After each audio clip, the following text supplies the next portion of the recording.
morning, friends. I welcome you all to the online worship of Bangalore South Church this morning.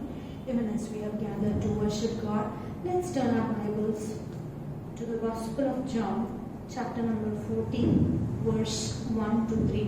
ಬೆಳಗಿನ ಹೊತ್ತಾರೆಯಲ್ಲಿ ದೇವರ ಪ್ರಸನ್ನತೆಯಲ್ಲಿ ದೇವರನ್ನು ಆರಾಧಿಸುವುದಕ್ಕಾಗಿ ನಾವೆಲ್ಲರೂ ಸೇರಿಕೊಂಡು ಬಂದಿರುವಾಗ ನಮ್ಮ ಸತ್ಯವೇದಗಳನ್ನು ಯೋಹಾನನು ಬರೆದ ಸುವಾರ್ತೆ 14ನೇ ಅಧ್ಯಾಯ 1ನೇ ವಾಕ್ಯದಿಂದ 3ನೇ ವಾಕ್ಯದವರೆಗೆ ಓದಿಕೊಳ್ಳೋಣ. The Gospel of John, chapter number 14, verses 1, 2 and 3. Do not let your hearts be troubled. Trust in God. Trust also in me. In my Father's house there are many rooms. If it were not so, I would not have told you. I am going there to prepare a place for you. And if I go and prepare a place for you, I will come back and take you to be with me, that you may also be where I am. Hallelujah. Kannada Bible ಹೀಗೆ ಹೇಳುತ್ತೆ, ಯೋಹಾನನ ಸುವಾರ್ತೆ 14ನೇ ಅಧ್ಯಾಯ 1, 2 ಮತ್ತು 3ನೇ ವಾಕ್ಯ. ನಿಮ್ಮ ಹೃದಯವು ಕಳವಳಗೊಳ್ಳದಿರಲಿ. ನೀವು ದೇವರನ್ನು ನಂಬಿರಿ, ನನ್ನನ್ನು ನಂಬಿರಿ. ನನ್ನ ತಂದೆಯ ಮನೆಯಲ್ಲಿ ಅನೇಕ ವಾಸಸ್ಥಾನಗಳಿವೆ. ಇಲ್ಲದಿದ್ದರೆ ನಾನು ನಿಮಗೆ ಹೇಳುತ್ತಿದ್ದೆನು. ನಾನು ನಿಮಗಾಗಿ ಸ್ಥಳವನ್ನು ಸಿದ್ಧ ಮಾಡುವುದಕ್ಕೆ ಹೋಗುತ್ತಿದ್ದೇನಲ್ಲ. ನಾನು ಹೋಗಿ ನಿಮಗಾಗಿ ಸ್ಥಳವನ್ನು ಸಿದ್ಧ ಮಾಡಿದ ಮೇಲೆ ಪುನಃ ಬಂದು ನಿಮ್ಮನ್ನು ನನ್ನ ಬಳಿಗೆ ಸೇರಿಸಿಕೊಳ್ಳುವೆನು. ಆಗ ನಾನಿರುವಲ್ಲಿ ನೀವು ಸಹ ಇರುವಿರಿ. Hallelujah. This is a wonderful promise that Jesus is giving to the church, and also he gave this to his disciples. He says, don't let your heart be troubled. Trust in God and trust also in me. ಯೇಸು ಸ್ವಾಮಿ ತನ್ನ ಶಿಷ್ಯನಿಗೆ, ತನ್ನ ಸಭೆಗೆ ಒಂದು ಉತ್ತೇಜನದ ಮಾತನ್ನು ಹೇಳುತ್ತಿದ್ದಾನೆ. ಅದೇನೆಂದರೆ, ನಿಮ್ಮ ಹೃದಯಗಳು ಕಳವಳಗೊಳ್ಳದಿರಲಿ. ದೇವರಲ್ಲಿ ಭರವಸೆ ಇಡಿರಿ, ನನ್ನಲ್ಲಿಯೂ ಸಹ ನೀವು ಭರವಸೆ ಇಡಿರಿ. ಅಷ್ಟು ಮಾತ್ರವಲ್ಲದೆ ಯೇಸು ಸ್ವಾಮಿ ಹೀಗೆ ಹೇಳುತ್ತಾರೆ, ನನ್ನ ತಂದೆಯ ಮನೆಯಲ್ಲಿ ಅನೇಕ ಬಿಡಾರಗಳು ಅಥವಾ ವಾಸಸ್ಥಾನಗಳು ಇವೆ. ನಾನು ಅಲ್ಲಿ ನಿಮಗೆ ಸ್ಥಳವನ್ನು, ವಾಸಸ್ಥಾನವನ್ನು ಸಿದ್ಧ ಮಾಡುವುದಕ್ಕೆ ಹೋಗುತ್ತಿದ್ದೇನೆಂಬುದಾಗಿ. Jesus is saying, in my Father's house there are many rooms and I am going ahead of you. For what? I am going ahead of you to prepare a place for you. What a wonderful thing. God, Jesus is preparing a place for you and for me. This is not our home. We are just passers by. ಈ ಭೂಮಿಯು ನಮ್ಮ ವಾಸಸ್ಥಳವಲ್ಲ. ಈ ಭೂಮಿಯು ನಾವು ಕೊನೆಯ ತನಕ ಇರುವಂತ ಸ್ಥಳವಲ್ಲ. ನಾವೊಂದು ಪ್ರಯಾಣದಲ್ಲಿದ್ದೇವೆ. ನಾವು ಪ್ರವಾಸಿಗಳು ಮಾತ್ರವಾಗಿದ್ದೇವೆ. ಈ ಲೋಕದಲ್ಲಿ ನಾವು ಪರದೇಶಸ್ಥರು, ಪ್ರವಾಸಿಗಳಾಗಿದ್ದೇವೆ. ಆದರೆ ನಮಗಿರುವಂತ ವಾಸಸ್ಥಾನ ಅದು ಪರಲೋಕವೇ. Hallelujah. This is not our home. We are just passers by. We are strangers and foreigners here. But let not our hearts be troubled. In this journey of life, sometimes everything may not be comfortable. But nevertheless, as we complete our journey, we are going to reach our destination. And heaven is our destination. Why it is a wonderful place? Because there Jesus himself will be with us. ದೇವರ ವಾಕ್ಯ ನಮಗೆ ಹೇಳುತ್ತದೆ, ಈ ಭೂ ಯಾತ್ರೆಯಲ್ಲಿ ನಮಗೆ ಕೆಲವೊಂದು ಸರಿ ಕಷ್ಟಗಳು ಬರಬಹುದು, ಹಿಂಸೆಗಳು ನಮಗೆ ಬರಬಹುದು. ಆದರೆ ನಮ್ಮ ಹೃದಯವು ಕಳವಳಗೊಳ್ಳಬಾರದು. ಏನಕ್ಕಂದ್ರೆ ಈ ಭೂಮಿಯು ಅಥವಾ ಈ ಲೋಕವು ಇದು ನಮ್ಮ ವಾಸ ಸ್ಥಳವಲ್ಲ. ನಾವು ಸತತವಾಗಿ ಇರುವುದಕ್ಕಾಗಿ ಬಂದಿಲ್ಲ. ಆದರೆ ಇಲ್ಲಿ ನಾವೊಂದು ಪ್ರಯಾಣದಲ್ಲಿ ಮಾತ್ರವೇ ಇದ್ದೇವೆ. ನಾವು ಪರದೇಶಸ್ಥರು, ಪ್ರವಾಸಿಗಳಾಗಿದ್ದೇವೆ. But look at what Jesus is saying. I am going to prepare a place for you and I am going to take you to that place. ಯೇಸು ಸ್ವಾಮಿ ಹೀಗೆ ಹೇಳುತ್ತಾರೆ, ನಿಮಗೋಸ್ಕರ ನಿವಾಸ ಸ್ಥಳವನ್ನು ನಾನು ಸಿದ್ಧ ಮಾಡುವುದಕ್ಕಾಗಿ ಹೊರಟು ಹೋಗಿದ್ದೇನೆ ಮತ್ತು ಆ ಸ್ಥಳದಲ್ಲಿ ನೀವು ಸತತವಾಗಿ ಯಾವಾಗಲೂ ನನ್ನ ಜೊತೆಯಲ್ಲೇ ಇರುವಂತೆ ನಾನು ಆ ದಿನವನ್ನು ನಿಮಗೆ ಒದಗಿಸಿಕೊಡುತ್ತೇನೆ. He says, I will come back and take you to be with me and you may also be where I am. Hallelujah.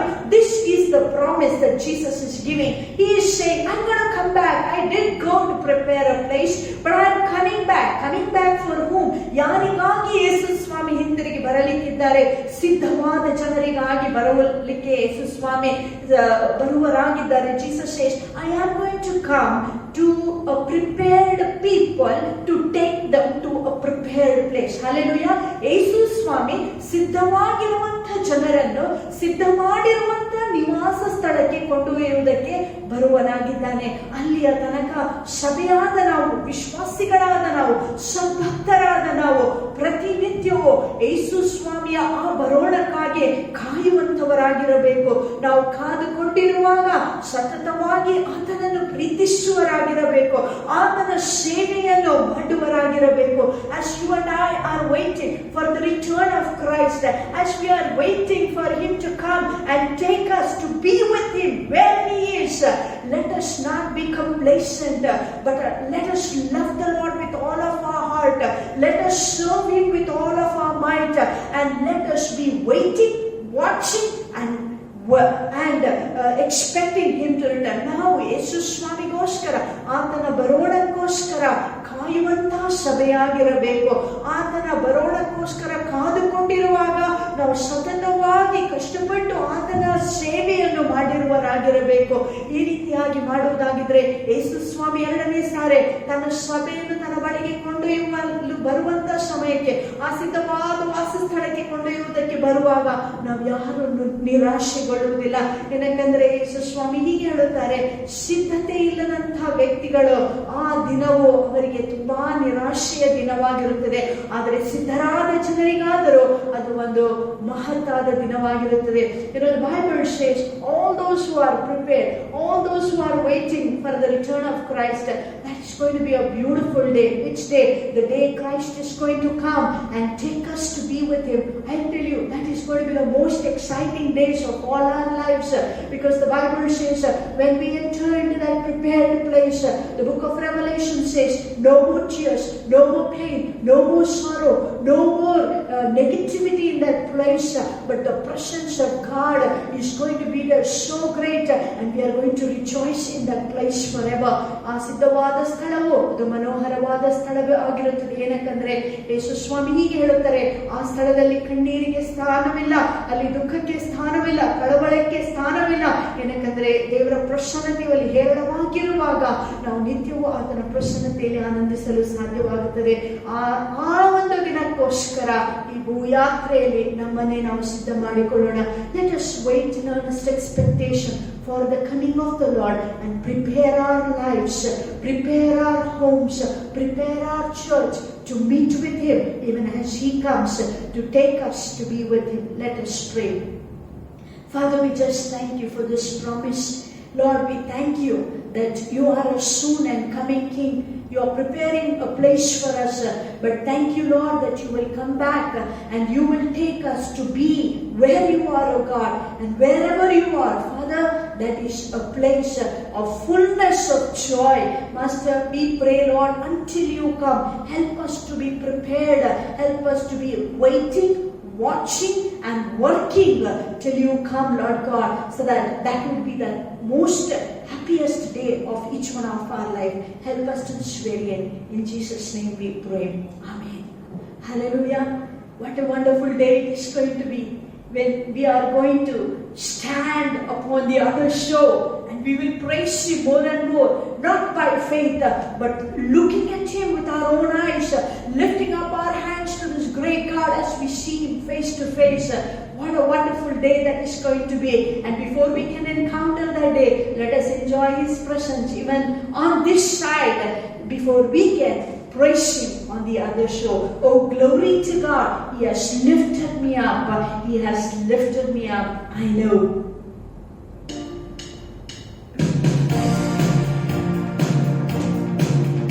Oh, glory to God. He has lifted me up. He has lifted me up. I know. He reached out his hand and he lifted me up. And that's why I love him so.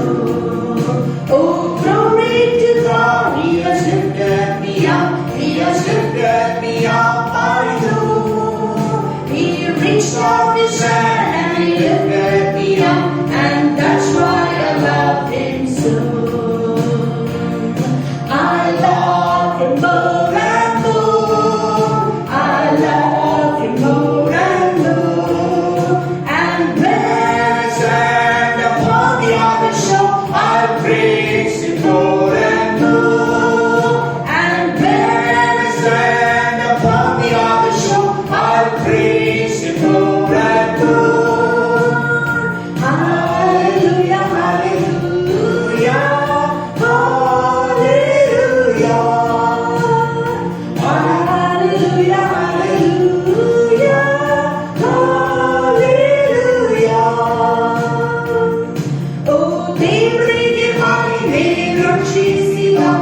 ಯೇಸು ರಕ್ಷಿಸಿದವನ್ನ ತನ್ನ ಕರಾರಿ ರಕ್ಷಿಸಿದ ಓ ದೇವರಿಗೆ ಮಹಿಮೆ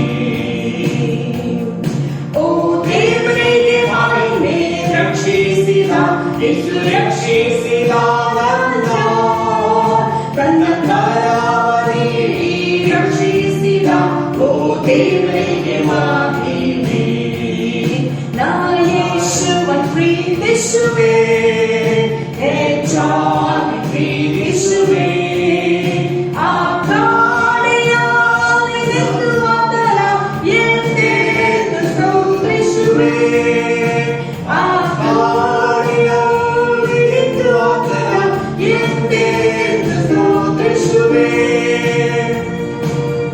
Hallelujah, hallelujah, hallelujah, hallelujah, hallelujah, hallelujah.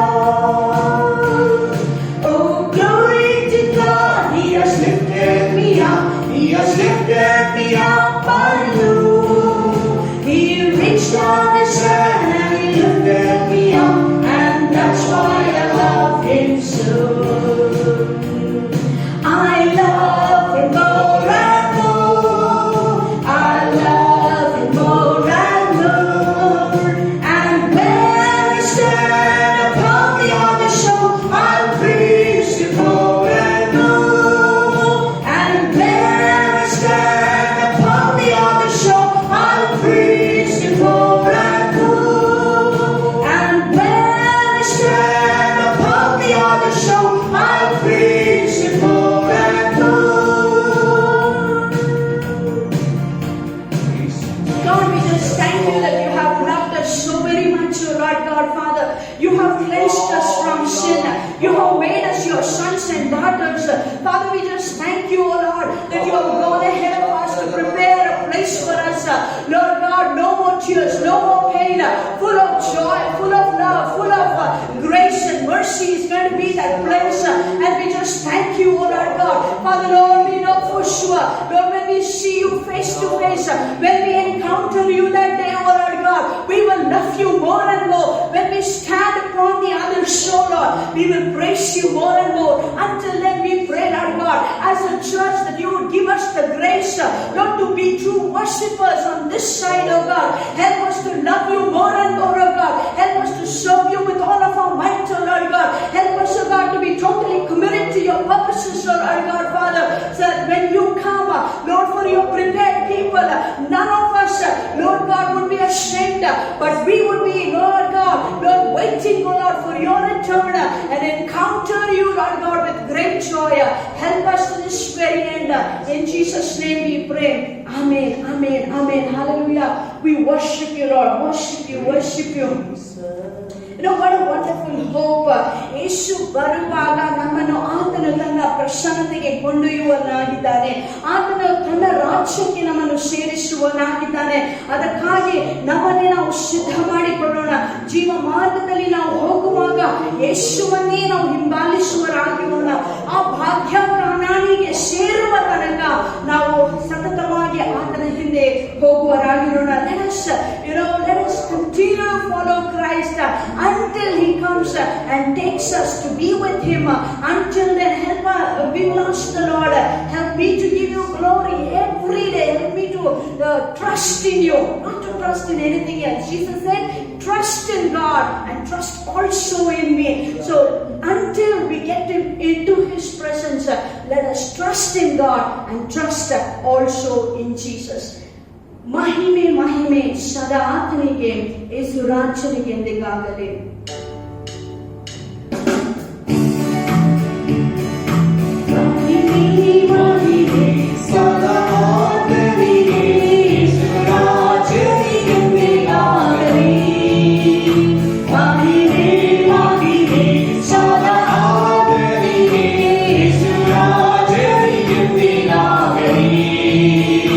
Rachel,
ಯೇಸು ಬರುವಾಗ ನನ್ನ ಸೇರಿಸುವ ಸ್ವರ್ಗರಾಜ್ಯದ ಮಹಿಮೆಯಲ್ಲಿ. ಯೇಸು ಬರುವಾಗ ನನ್ನ ಸೇರಿಸುವ ಸ್ವರ್ಗರಾಜ್ಯದ ಮಹಿಮೆಯಲ್ಲಿ.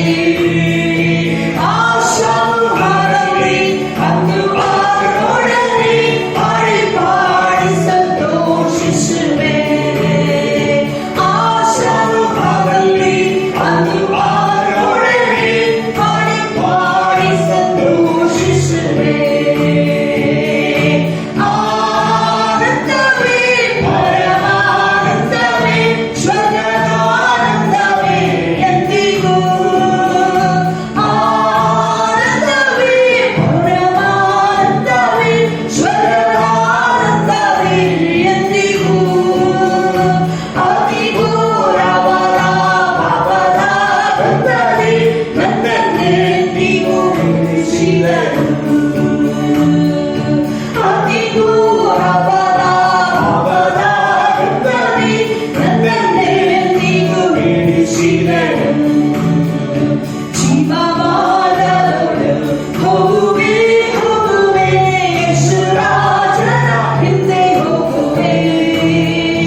ಜೀವಮಾನದೊಳು ಹೋಗುವೆ ಹೋಗುವೆ ಯೇಸು ರಾಜನ ಹಿಂದೆ ಹೋಗುವೆ. ಭಾಗ್ಯವಾನನಿಗೆ ಸೇರುವವರೆಗೆ ಸದಾ ಆತನ ಹಿಂದೆ ಹೋಗುವೆ. ಭಾಗ್ಯವಾನನಿಗೆ ಸೇರುವವರೆಗೆ ಸದಾ ಆತನ ಹಿಂದೆ ಹೋಗುವೆ. ಆನಂದವೇ ಪರಮಾನಂದವೇ ಸ್ವರ್ಗದಾನಂದವೇ ಎಂದಿಗೂ. ಆನಂದವೇ ಪರಮಾನಂದವೇ ಸ್ವರ್ಗದಾನಂದವೇ ಎಂದಿಗೂ. ಅತಿ ಘೋರವಾದ ಪಾಪದ ಬಂಧನೆ ನನ್ನನ್ನೆಂದಿಗೂ ಬಿಡಿಸಿದನು.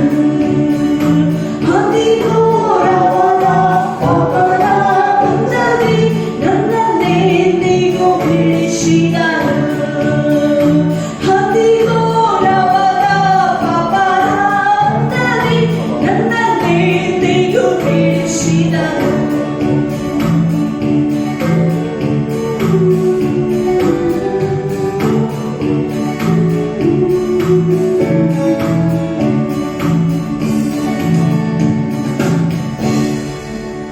Father, we thank you for your love. ತಂದೆಯಾದ ದೇವರೇ, ನಿನ್ನೆಲ್ಲ ಪ್ರೀತಿಗಾಗಿ ನಾವು ನಿನಗೆ ವಂದನೆಯನ್ನು ಸಲ್ಲಿಸುತ್ತೇವೆ. Every moment of our life, help us live a life that pleases you, Lord. ನಮ್ಮ ಜೀವಿತದ ಪ್ರತಿ ಕ್ಷಣವು ನಿನ್ನನ್ನು ಮೆಚ್ಚಿಸುವಂತಹ ಜೀವಿತವನ್ನು ಜೀವಿಸುವುದಕ್ಕಾಗಿ ನಮಗೆ ಸಹಾಯ ಮಾಡು. Soon and very soon we'll meet you face to face. ಕರ್ತನೇ, ಶೀಘ್ರದಲ್ಲಿಯೇ ಮುಖಾಮುಖಿಯಾಗಿ ನಾವು ನಿನ್ನನ್ನು ಸಂಧಿಸಲಿಕ್ಕಿದ್ದೇವೆ. ದೇವರೇ, Bless us, Lord. ನಮ್ಮನ್ನು ಆಶೀರ್ವದಿಸು. In Jesus' name we pray. ಯೇಸು ನಾಮದಲ್ಲಿ ಬೇಡಿಕೊಳ್ಳುತ್ತೇವೆ. Amen. Amen, amen. Good morning, friends. Welcome back to Bangalore South Church. Bengaluru south ಸಭೆಗೆ ಮತ್ತೊಂದು ಸಾರಿ ನಿಮ್ಮೆಲ್ಲರನ್ನು ಆಹ್ವಾನಿಸುತ್ತೇವೆ. We are back to our studies in 2 Peter. 2 ಪೇತ್ರನ ಪುಸ್ತಕವನ್ನು ನಾವು ಅಭ್ಯಾಸಿಸುವುದರಲ್ಲಿ ಮುಂದುವರಿಸುತ್ತಾ ಇದ್ದೇವೆ. Peter is writing to the scattered Christians to grow in the grace and knowledge of our Lord and Savior Jesus Christ. ಎಲ್ಲ ಕಡೆಯಲ್ಲಿ ಚದುರಿಸಲ್ಪಟ್ಟಂತ ಕ್ರೈಸ್ತ ವಿಶ್ವಾಸಿಗಳಿಗೆ ಪೇತ್ರನು ಈ ಒಂದು ಪತ್ರಿಕೆಯನ್ನು ಬರೆಯುತ್ತಾ ಇದ್ದಾನೆ. ಅದೇನೆಂದರೆ, ಯೇಸು ಕ್ರಿಸ್ತನ ಪರಿಜ್ಞಾನದಲ್ಲಿಯೂ ಮತ್ತು ಆತನ ಕೃಪೆಯಲ್ಲಿ ಬೆಳೆಯಬೇಕೆಂಬ ಉದ್ದೇಶವೇ. Verses 1 to 11 we saw Peter is encouraging everybody to know Jesus personally and to share in his divine nature and overcome the corruption that caused by the evil desires. 1ನೇ ವಾಕ್ಯದಿಂದ 11ನೇ ವಾಕ್ಯದವರೆಗೆ ಅಭ್ಯಾಸಿಸಿ ನಾವು ಕಲಿತುಕೊಂಡಿದ್ದೇವೆ. ಪೇತ್ರನು ಜನರನ್ನು ಆಹ್ವಾನಿಸುತ್ತಾನೆ, ಪ್ರಥಮವಾಗಿ ಯೇಸು ಕ್ರಿಸ್ತನನ್ನು ಸ್ವಂತ ರಕ್ಷಕನಾಗಿ ಅರ್ಥೈಸಿಕೊಳ್ಳಬೇಕೆಂಬುದಾಗಿ, ಎರಡನೆಯದಾಗಿ ಆತನ ದೈವಿಕ ಸ್ವಭಾವದಲ್ಲಿ ಪಾಲ್ಗೊಳ್ಳಬೇಕೆಂಬುದಾಗಿ, ಮೂರನೆಯದಾಗಿ ಲೋಕದ ಕಲ್ಮಶಗಳಿಂದ ನಾವು ಕೆಟ್ಟು ಹೋಗದಂತೆ ನಮ್ಮನ್ನೇ ನಾವು ಕಾಪಾಡಿಕೊಳ್ಳಬೇಕೆಂಬುದಾಗಿ. And to the basic knowledge of Jesus Christ, the basic faith, he asks us to do everything possible to add on Add on goodness, knowledge, self-control, perseverance, godliness, brotherly kindness, and love. ಮತ್ತು ಪೇತ್ರನು ವಿಶ್ವಾಸಕ್ಕೆ ಬಂದಿರುವಂಥ ವಿಶ್ವಾಸಿಗಳಿಗೆ ಹೀಗೆ ಹೇಳುತ್ತಾನೆ, ನೀವು ಆಗಲೇ ಹೊಂದಿಕೊಂಡಿರುವ ನಂಬಿಕೆಗೆ ಸದ್ಗುಣವನ್ನು ಕೂಡಿಸಿರಿ, ಸದ್ಗುಣಕ್ಕೆ ಜ್ಞಾನವನ್ನು, ಜ್ಞಾನಕ್ಕೆ ದಮೆಯನ್ನು, ದಮೆಗೆ ತಾಳ್ಮೆಯನ್ನು, ತಾಳ್ಮೆಗೆ ಭಕ್ತಿಯನ್ನು, ಭಕ್ತಿಗೆ ಸಹೋದರ ದಯೆಯನ್ನು, ಸಹೋದರ ದಯೆಗೆ ಪ್ರೀತಿಯನ್ನು ಕೂಡಿಸಿರಿ ಎಂಬುದಾಗಿ ಈ ವಿಶ್ವಾಸಿಗಳಿಗೆ ಆತನು ಬೋಧಿಸುತ್ತಾ ಇದ್ದಾನೆ. In other words, he is reminding us we are saved for sanctification, or we are saved to think like Christ, feel like Christ, and live like Christ morally.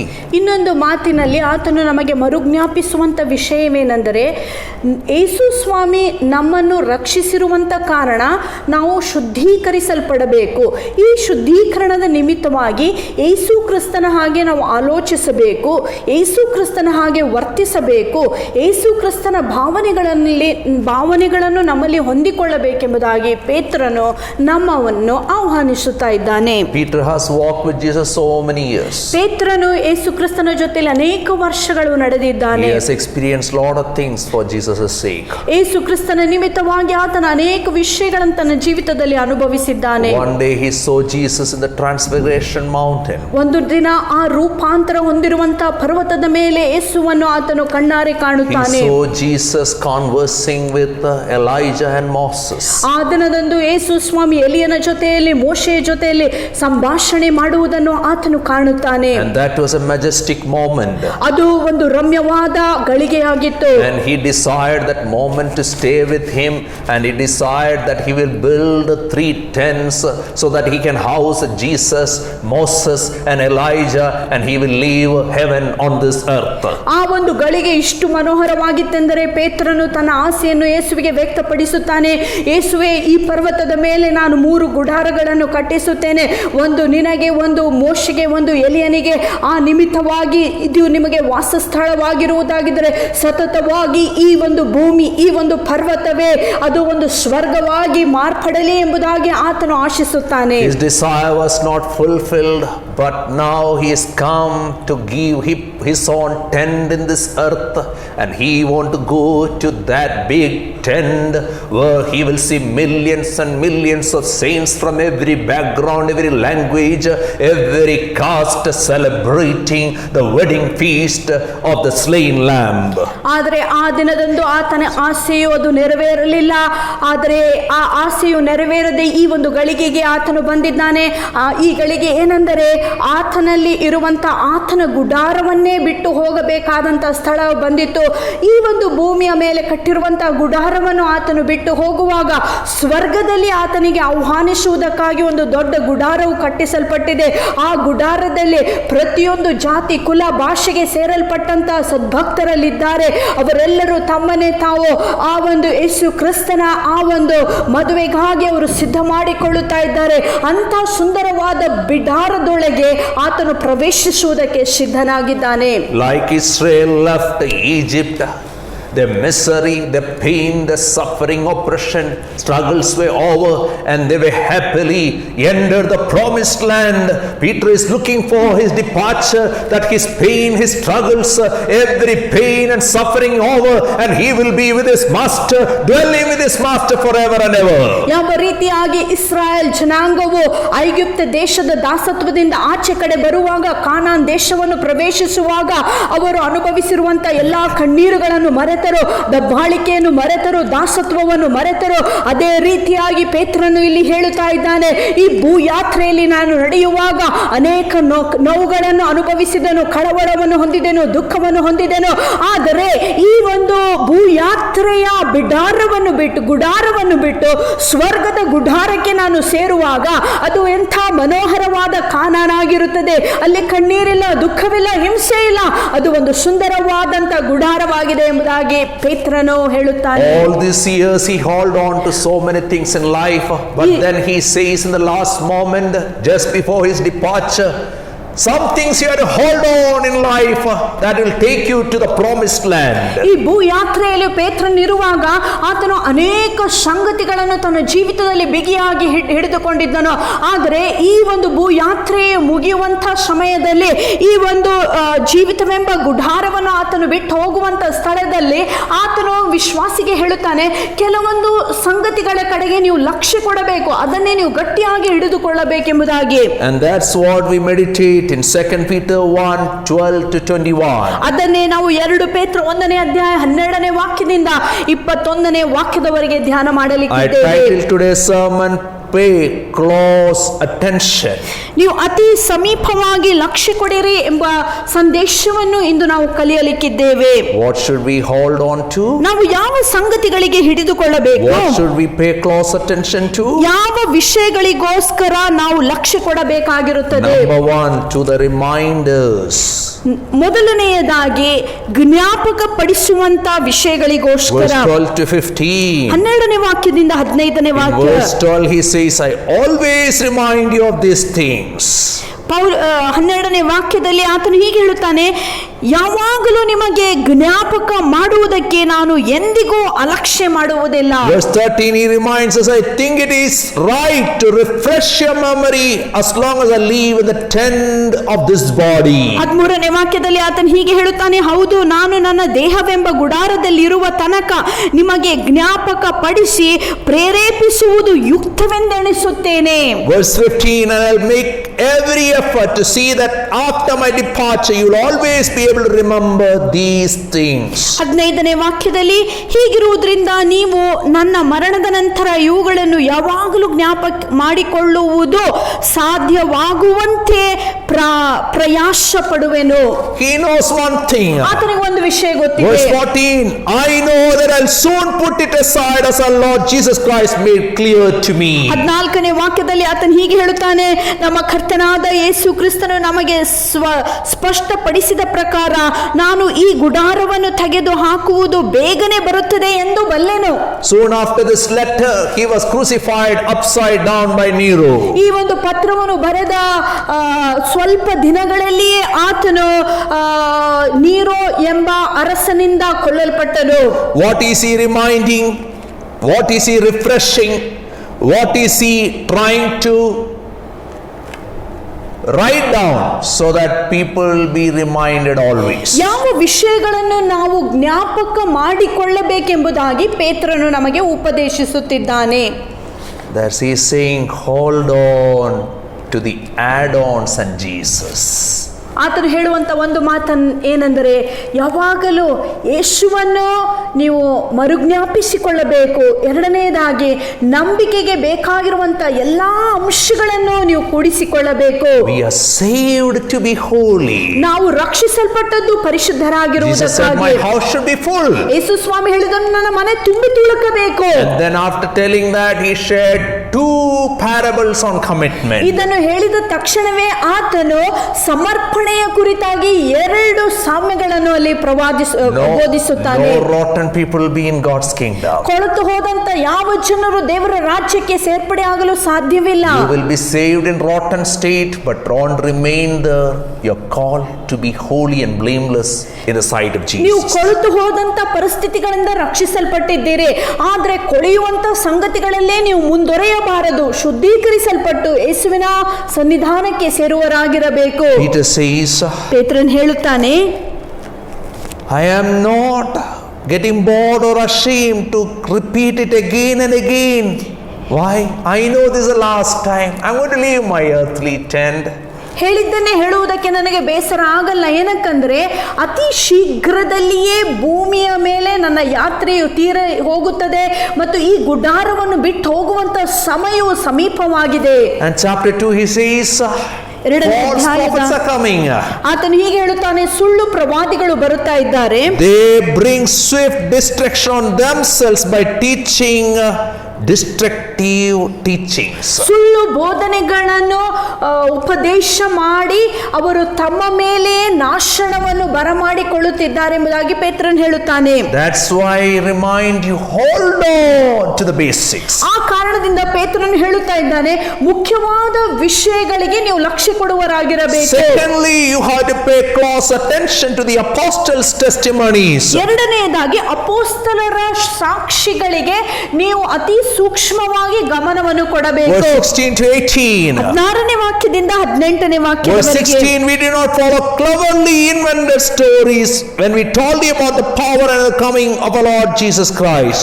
ನಮ್ಮ ಕರ್ತನಾದ ಯೇಸು ಕ್ರಿಸ್ತನ ಶಕ್ತಿಯನ್ನು ಆತನ ಪ್ರತ್ಯಕ್ಷತೆಯನ್ನು ನಿಮಗೆ ತಿಳಿಯಪಡಿಸುವುದರಲ್ಲಿ ಚಮತ್ಕಾರದಿಂದ ಕಲ್ಪಿಸಿದ ಕಥೆಗಳನ್ನು ನಾವು ಅನುಸರಿಸುವುದಿಲ್ಲ.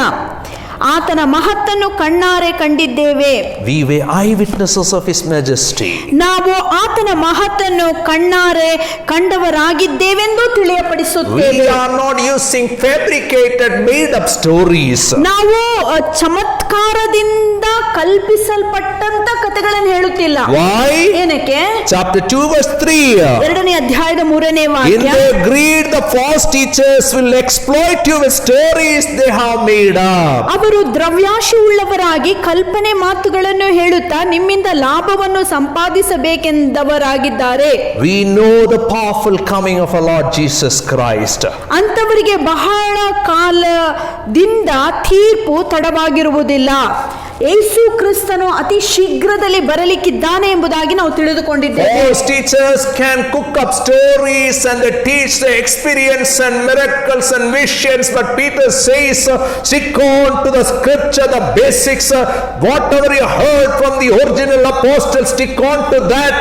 We hold on to that. If you pay close attention to that, you will not miss the promised land. ಸುಳ್ಳು ಪ್ರವಾದನೆ ಹೇಳುವಂತವರು ಯಾವಾಗಲೂ ಕಾಲ್ಪನಿಕ ಕಥೆಗಳನ್ನು, ಚಮತ್ಕಾರವಾದ ಕಥೆಗಳನ್ನು ಹೇಳಿ ಜನರಿಗೆ ತಮ್ಮ ಸ್ವಂತ ಲಾಭಕ್ಕಾಗಿ ಅವರು ಮರಳು ಮಾಡುತ್ತಾರೆ. ಆದರೆ ಪೇತ್ರನಾದರೂ ಹೀಗೆ ಹೇಳುತ್ತಾನೆ, ಅಂತಹ ಕಥೆಗಳನ್ನು ಕೇಳಿ ನೀವು ಮೋಸ ಹೋಗಬೇಡಿರಿ. ಆದರೆ ಅತಿ ಮುಖ್ಯವಾದ ರಕ್ಷಣೆಯ ಸಂದೇಶ, ಅಪೊಸ್ತಲರು ಬೋಧಿಸಿರುವಂತಹ ಸಂದೇಶದ ಕಡೆ ನೀವು ಲಕ್ಷ್ಯ ಕೊಡಿರಿ. We know Jesus is powerfully coming, the glorious coming of Jesus Christ. ನಮಗೆ ಗೊತ್ತಿದೆ ಯೇಸು ಕ್ರಿಸ್ತನು ಮಹಿಮೆಯುಳ್ಳ ಅರಸನಾಗಿ ಮಹಿಮೆಯಲ್ಲಿ ಆತನು In ಬರಲಿಕ್ಕಿದ್ದಾನೆ. 2 Peter chapter 3. 2 ಪೇತ್ರ 3ನೇ ಅಧ್ಯಾಯದಲ್ಲಿ Verse 3. 3ನೇ ವಾಕ್ಯ.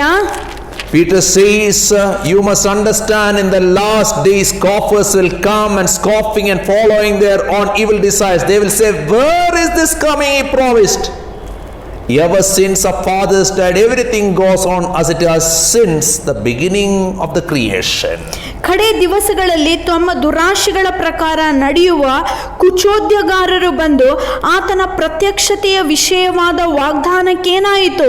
ಪಿತೃಗಳು ನಿದ್ರೆ ಹೋದನಿಂದ ಸಮಸ್ತವು ಸೃಷ್ಟಿಯ ಮೊದಲುಗೊಂಡು ಹಾಗೆ ಇರುತ್ತದೆಯಲ್ಲ ಎಂದು ಹೇಳುವರೆಂಬುದಾಗಿ ನೀವು ಮೊದಲೇ ತಿಳಿದುಕೊಳ್ಳಬೇಕು. Mockers will mock at the second coming of the Lord. ಕುಚೋದ್ಯಗಾರರು ಯೇಸು ಸ್ವಾಮಿಯ ಎರಡನೆಯ ಬರೋಣವನ್ನು They will say it's ಹೀಯಾಳಿಸುವಂತರಾಗಿರುತ್ತಾರೆ. a myth, ಅವರು ಹೀಗೆ ಹೇಳುತ್ತಾರೆ, ಇದು ಒಂದು ಕಲ್ಪನೆ ಮಾತ್ರ. so that they can live as they want. ಅವರು ಇಷ್ಟ ಬಂದ ಹಾಗೆ ಬದುಕಲು ಮುಂದುವರಿಯಲು ಅವರು ಹೋಗುತ್ತಾರೆ. But Christ is not delaying.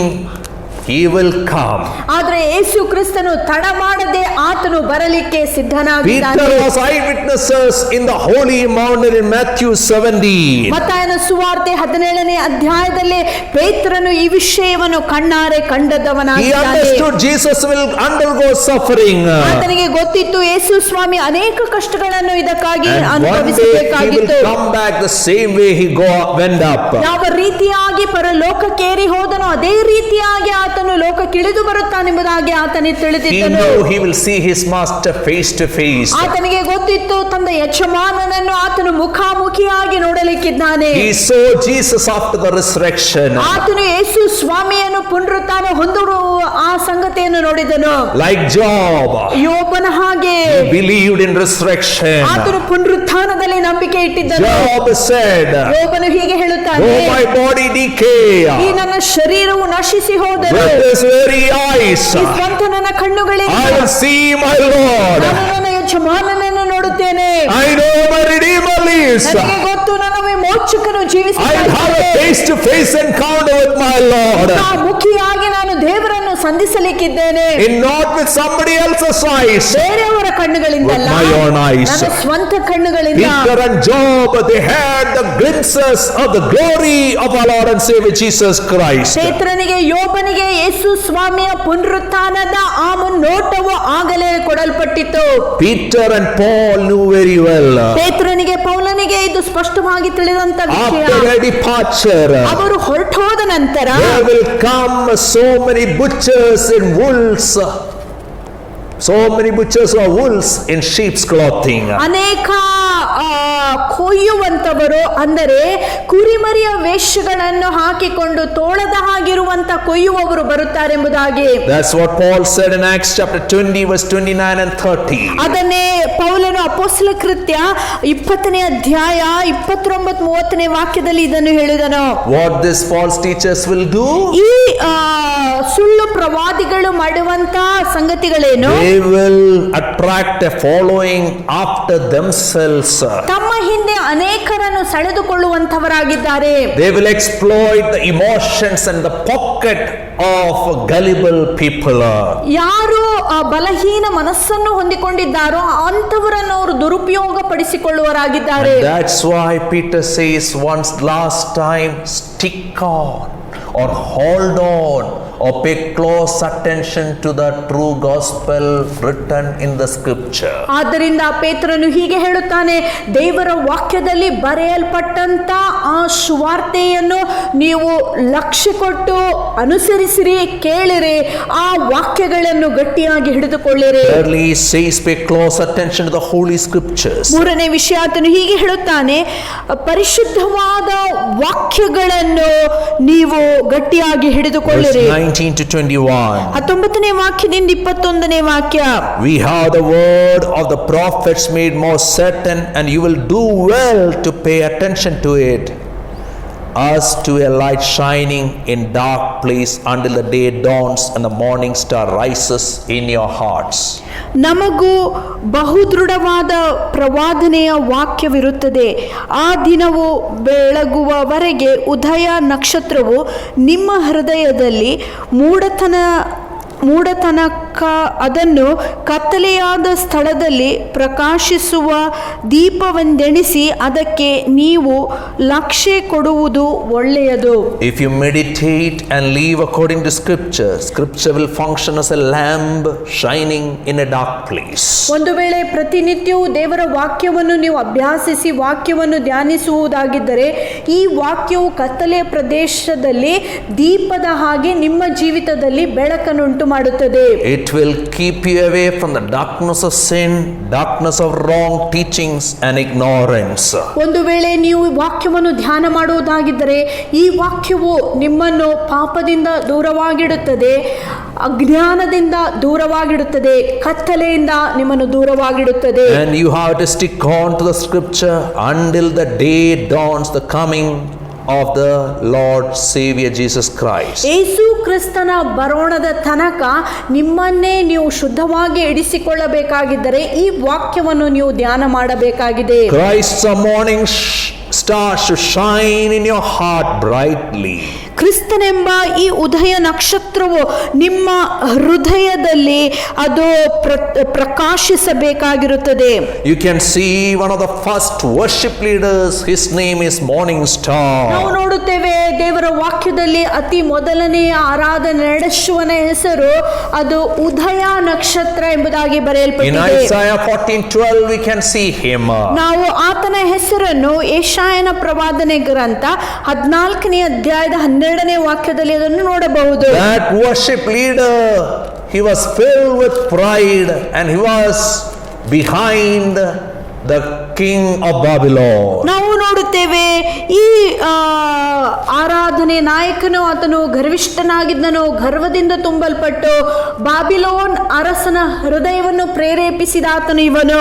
That morning star fell because he lacked the character what God wanted. ಈ ಉದಯ ನಕ್ಷತ್ರವೇ ಆ ಒಂದು ಸ್ವರ್ಗದಿಂದ ಬಿದ್ದು ಹೋಯಿತು. ಏನಕ್ಕಂದರೆ ದೇವರ ಸ್ವರೂಪವು ಆತನಲ್ಲಿ ಕಂಡು ಬರಲಿಲ್ಲ. That morning star fell from heaven, a great fall, and he was reduced to Lucifer and finally became Satan, and he will be faded into oblivion forever. ಈ ಉದಯ ನಕ್ಷತ್ರವು ಆಕಾಶದಿಂದ ಬಿದ್ದು ಹೋಯಿತು. ಬಿದ್ದು ಹೋದಂತ ಸಮಯದಲ್ಲಿ ಆತನಿಗೆ ಲೂಸಿಫರ್ ಅಥವಾ ಸೈತಾನನೆಂಬುದಾಗಿ ಹೆಸರು ಕೊಡಲ್ಪಟ್ಟಿತು.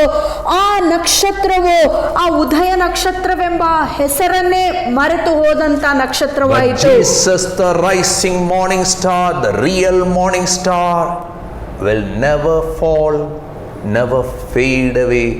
He will shine bright while all the stars will move into oblivion. ಯೇಸು ಕ್ರಿಸ್ತನೆಂಬ ಉದಯ ನಕ್ಷತ್ರವಾದರೂ ಅದೆಂದಿಗೂ ಪ್ರಕಾಶವನ್ನು ಕಳೆದುಕೊಳ್ಳುವುದಿಲ್ಲ, ಆಕಾಶದಿಂದ ಬಿದ್ದು ಹೋಗುವುದಿಲ್ಲ. ಮರೆತು ಹೋಗದಂತ ಉದಯ ನಕ್ಷತ್ರ ಅದಾಗಿರುತ್ತದೆ.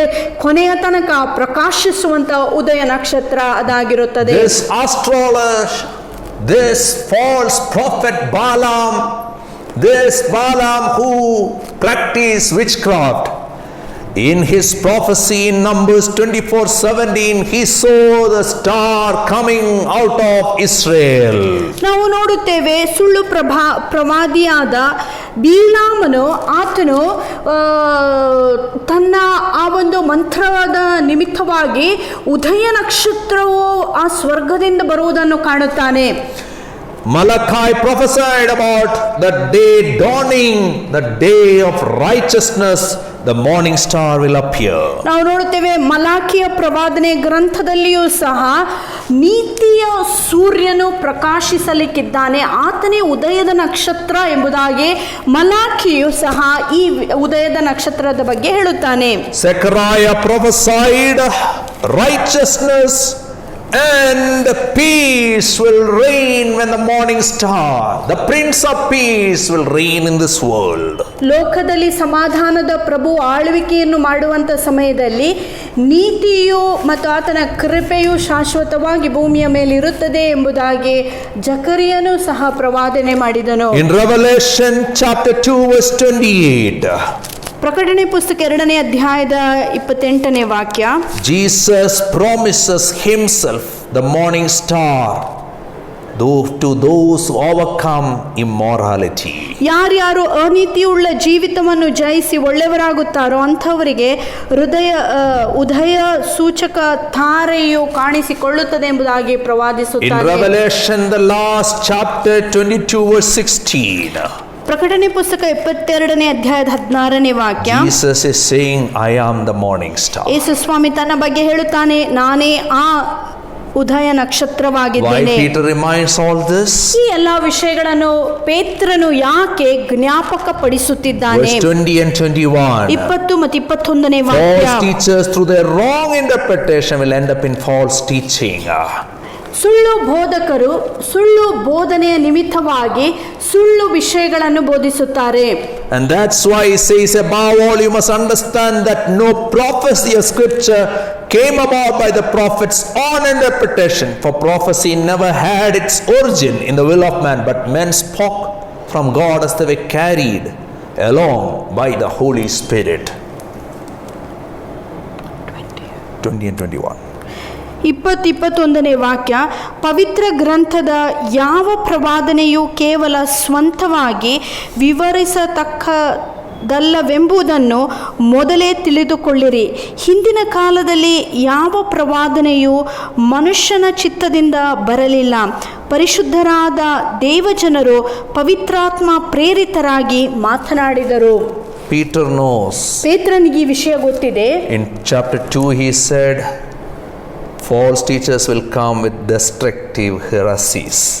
ಸುಳ್ಳು ಬೋಧಕರು ತಪ್ಪು ಬೋಧನೆಗಳನ್ನು ನಶಿಸುವಂತ ಬೋಧನೆಗಳನ್ನು ಕಲಿಸುವುದಕ್ಕೆ ಬರುತ್ತಾರೆ. Chapter 3 verse 16 he says, 3ನೇ ಅಧ್ಯಾಯದ 16ನೇ ವಾಕ್ಯದಲ್ಲಿ ಆತನು ಹೀಗೆ ಹೇಳುತ್ತಾನೆ, there is so much scripture very hard to understand, but which ignorant and unstable people distort as they do the other scriptures to their or destruction. ಈ ಪತ್ರಗಳಲ್ಲಿ ಕೆಲವು ವಿಷಯಗಳು ತಿಳಿದುಕೊಳ್ಳುವುದಕ್ಕೆ ಕಷ್ಟವಾಗಿವೆ. ವಿದ್ಯಾಹೀನರು, ಚಪಲ ಚಿತ್ತರು ಮಿಕ್ಕಾದ ವಚನಗಳಿಗೆ ಸಹ ತಪ್ಪಾದ ಅರ್ಥ ಮಾಡಿಕೊಂಡು, ಹಾಗೆ ಇವುಗಳಿಗೂ ತಪ್ಪಾದ ಅರ್ಥ ಮಾಡಿಕೊಂಡು ತಮಗೆ ನಾಶ ಉಂಟು ಮಾಡಿಕೊಳ್ಳುತ್ತಿದ್ದಾರೆ. We all are under this darkness world. ನಾವೆಲ್ಲರೂ ಈ ಒಂದು ಕತ್ತಲೆ ಎಂಬ ಲೋಕದಲ್ಲಿದ್ದೇವೆ. But if you are awake, ಆದರೆ ನೀವು ಎಚ್ಚರವಾಗಿರುವುದಾಗಿದ್ದರೆ, morning before the day starts, the Venus appears, the morning star appears. ನಾವು ನೋಡುತ್ತೇವೆ, ಈ ಸೂರ್ಯನು ಉದಯಿಸುವಕ್ಕಿಂತ ಮುಂಚೆ ಪ್ರತಿದಿನ ಬೆಳಿಗ್ಗೆ ನಾವು ಎದ್ದೇಳುವುದಾಗಿದ್ದರೆ ಉದಯ ನಕ್ಷತ್ರವು ಅದು ಉದಯಿಸುವುದಾಗಿದೆ. When Christ comes, ಕ್ರಿಸ್ತನು ಬರುವಕ್ಕಿಂತ ಮುಂಚೆ to gather his own, ಆ ಕ್ರಿಸ್ತನು ಬಂದು ತನ್ನ ಸ್ವಂತ ಜನರನ್ನು ಸೇರಿಸಿಕೊಳ್ಳುವಾಗ, blessed are the people who are awake. ಯಾರ್ಯಾರು ಎಚ್ಚರವಾಗಿದ್ದಾರೋ ಅವರು ಧನ್ಯರು. If you are not awake in Jesus Christ, ಯೇಸು ಕ್ರಿಸ್ತನಲ್ಲಿ ನೀವು ಎಚ್ಚರವಾಗದಿದ್ದರೆ you will miss the coming of Jesus Christ. ಯೇಸು ಕ್ರಿಸ್ತನ ಎರಡನೇ ಬರೋಣವನ್ನು ನೀವು ತಪ್ಪಿಸಿಕೊಳ್ಳುತ್ತೀರಿ. And after the morning star comes, ಆ ಉದಯ ನಕ್ಷತ್ರವು ಬಂದ ನಂತರ the full sun will come. ಆ ನಂತರ ಸೂರ್ಯನು ಉದಯಿಸುತ್ತಾನೆ. The literal reign of Jesus Christ in this earth will happen. ಆ ಸಮಯದಲ್ಲಿ ಯೇಸು ಸ್ವಾಮಿಯು ಈ ಲೋಕದಲ್ಲಿ ಆಳ್ವಿಕೆಯನ್ನು ಮಾಡಲಿಕ್ಕಿದ್ದಾನೆ. When Jesus appeared first time on this earth, ಯೇಸು ಸ್ವಾಮಿ ಲೋಕಕ್ಕೆ ಮೊದಲನೇ ಸಾರಿ ಬಂದಾಗ a star was mobilized to position Jesus. ನಾವು ನೋಡುತ್ತೇವೆ, ಒಂದು ನಕ್ಷತ್ರವು ಯೇಸು ಎಲ್ಲಿದ್ದಾನೆಂಬುದಾಗಿ ಸೂಚಿಸುವುದಕ್ಕೆ ಜನರಿಗೆ ಮಾರ್ಗದರ್ಶನವನ್ನು ಕೊಡುತ್ತಾ ಅಲ್ಲಿಗೆ ನಡೆಸಿತು. And very soon, ಅತಿ ಶೀಘ್ರದಲ್ಲಿ Jesus the morning star will position himself on this earth. ಉದಯ ನಕ್ಷತ್ರನಾಗಿರುವಂತ ಯೇಸು ಕ್ರಿಸ್ತನ ತನ್ನನ್ನೇ ತಾನು ಈ ಲೋಕದ ಮೇಲೆ ಸ್ಥಾಪಿಸುವಾತನಾಗಿದ್ದಾನೆ. And his reign will be marked by a new dawn of era. ನಾವು ನೋಡುತ್ತೇವೆ, ಆತನು ಎರಡನೇ ಸಾರಿ ಬರುವಾಗ ಅದು ಒಂದು ಹೊಸ ಪ್ರಾರಂಭವಾಗಿರುತ್ತದೆ. It will be a dawn of righteousness and peace. ಆ ದಿನವು ಅದು ನೀತಿಯ ದಿನ, ಸಮಾಧಾನದ ಆಳ್ವಿಕೆಯ ದಿನವಾಗಿರುತ್ತದೆ.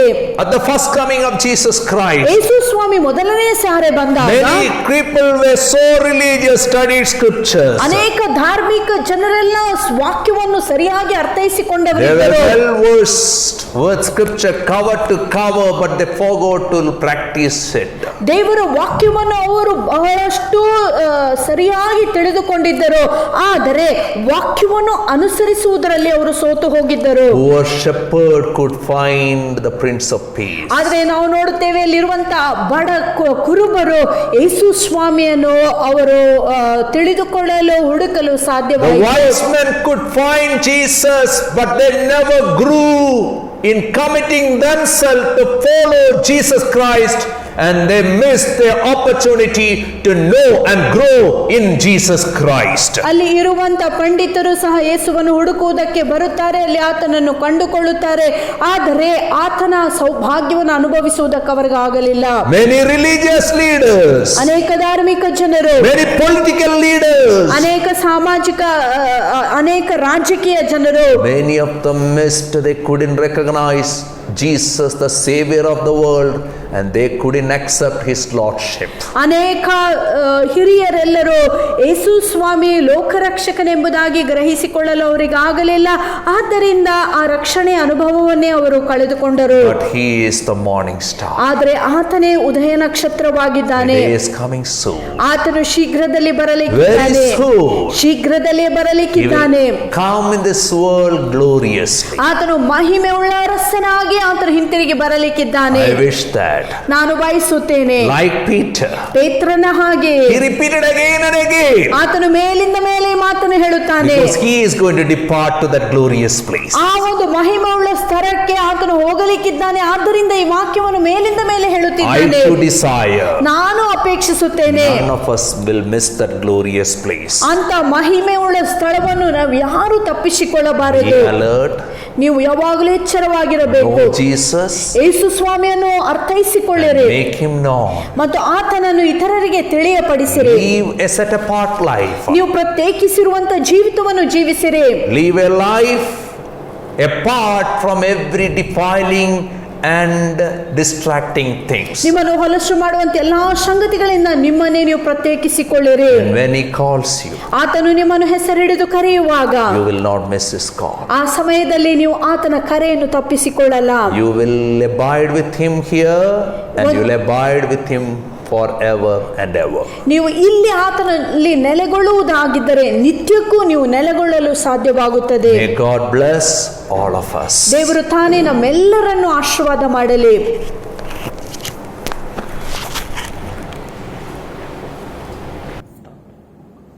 Even as the Lord has spoken to us this morning, Christ is going to come very soon and take us to a prepared place. Let us be prepared for His coming. We're going to sing this song. Jesus is going to come back very soon. What a wonderful day it is going to be for all those who are prepared and they are waiting for His coming. But that day is going to be a day of great sorrow for those who have not prepared themselves. Let us ask the Lord, help me Lord, to be always prepared so that I would not be caught unaware when you come. ಆಗಲೇ ಯೇಸು ಸ್ವಾಮಿ ನಮ್ಮ ಜೊತೆಯಲ್ಲಿ ಮಾತನಾಡಿದ್ದಾರೆ. ಕ್ರಿಸ್ತನು ಶೀಘ್ರದಲ್ಲಿ ಬರಲಿಕ್ಕಿದ್ದಾನೆ, ದೂತ ಸಮೂಹದೊಡನೆ ಬರಲಿಕ್ಕಿದ್ದಾನೆ. ಆದರೆ ಆ ದಿನದಂದು ಯಾರ್ಯಾರು ಸಿದ್ಧರಾಗಲಿಲ್ಲವೋ ಅಂತವರಿಗೆ ಇದು ಬಹಳಷ್ಟು ದುಃಖಕರವಾದ ದಿನವಾಗಿರುತ್ತದೆ. ಸಿದ್ಧವಾದ ಜನರಿಗಾದರೂ ಇದು ಒಂದು ಸಂಭ್ರಮದ ದಿನವಾಗಿರುತ್ತದೆ. ಈ ಹಾಡನ್ನು ಹಾಡಿಕೊಳ್ಳುವಾಗ ನಾವು ದೇವರಲ್ಲಿ ಬೇಡೋಣ, ದೇವರೇ ನನ್ನನ್ನೇ ನಾನು ಯಾವಾಗಲೂ ನಿನ್ನ ಬರೋಣಕ್ಕಾಗಿ ಸಿದ್ಧಪಡಿಸಿಕೊಳ್ಳುವುದಕ್ಕೆ ಸಹಾಯ ಮಾಡುವುದಾಗಿ ದೇವರಲ್ಲಿ ಈ ಹಾಡಿನ ಮುಖಾಂತರ ನಾವು ಬೇಡಿಕೊಳ್ಳೋಣ. Thank you.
grace of our Lord and Savior Jesus Christ, ಯೇಸು ಕ್ರಿಸ್ತನ ಅಮೂಲ್ಯವಾದಂತಹ ಕೃಪೆಯು, the lavish love of God the Father, ತಂದೆಯಾದ ದೇವರ ಅಳತೆ ಇಲ್ಲದಂತಹ ಪ್ರೀತಿಯು, the abiding presence and fellowship of the blessed Holy Spirit ಪರಿಶುದ್ಧ ಆತ್ಮನ ಅನ್ಯೋನ್ಯತೆಯು ಮತ್ತು ಐಕ್ಯತೆಯು enable each one of us to live a holy life so that we will not miss the powerful coming of our Lord and Savior Jesus Christ. ಯೇಸು ಕ್ರಿಸ್ತನ ಎರಡನೇ ಬರೋಣಕ್ಕಾಗಿ ಸಿದ್ಧವಾಗಿದ್ದುಕೊಂಡು ಪರಿಶುದ್ಧವಾದ ಜೀವಿತವನ್ನು ಜೀವಿಸಿ ಆ ಒಂದು ಬರೋಣವನ್ನು ತಪ್ಪಿಸಿಕೊಳ್ಳದಂತೆ ನಾವೆಲ್ಲರೂ ಎಚ್ಚರವಾಗಿರೋಣ. God bless all of you. ದೇವರು ನಿಮ್ಮೆಲ್ಲರನ್ನು ಆಶೀರ್ವಾದ ಮಾಡಲಿ.